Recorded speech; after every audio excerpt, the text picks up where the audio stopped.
জয় গুরু।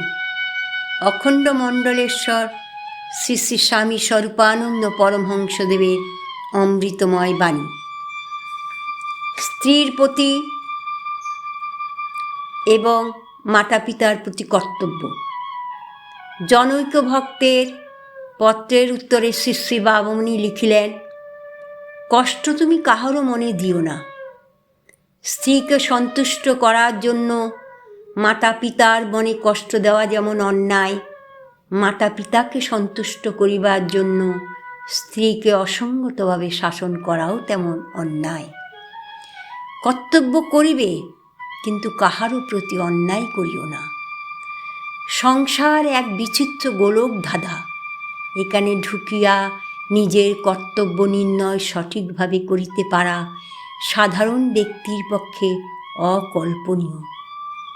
একজনের প্রতি কর্তব্য সাধিতে গেলে অপরজনের প্রতি অবিচার করা হয়। এইরূপ দ্বৈত সংকটে পড়িয়াও চেষ্টা রাখিও যেন কাহারও প্রতি অনুচিত ব্যবহার না করা হয়। নিজের শক্তি বুদ্ধিতে স্থির করিতে না পারো, পরম শরণ ভগবানের শরণাপন্ন হও।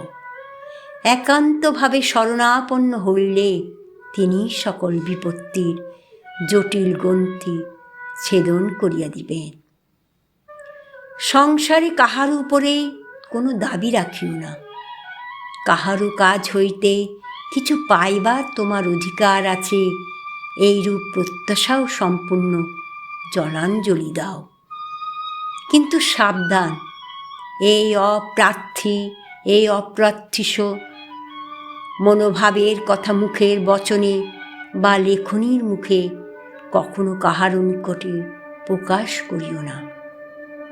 কেননা তাহা করিলে গুরুতর শান্তিভঙ্গের আশঙ্কা আছে। তুমি যে প্রত্যেককে সেবা করিতে বাধ্য এবং এই কর্তব্য সাধন করিয়া যাওয়ার ভিতর দিয়াই যে তোমার পূর্ণতর জীবনের বৃহত্তর পরিতৃপ্তির বিকাশ ঘটিবে, এই ভাব লইয়াই সংসারে নির্বিষয় জ্যোতির মতো চলিবে। যে নিষ্কিঞ্চন সে বড়ই সুখী। যে নিজে কিছু না চাহিয়া অপরের অভাব ওই পূরণ করিয়া যায়, সে আরও সুখী। সংসারের বৃথা কোলাহলের মধ্যে গিয়া গড়াইয়া পড়িও না।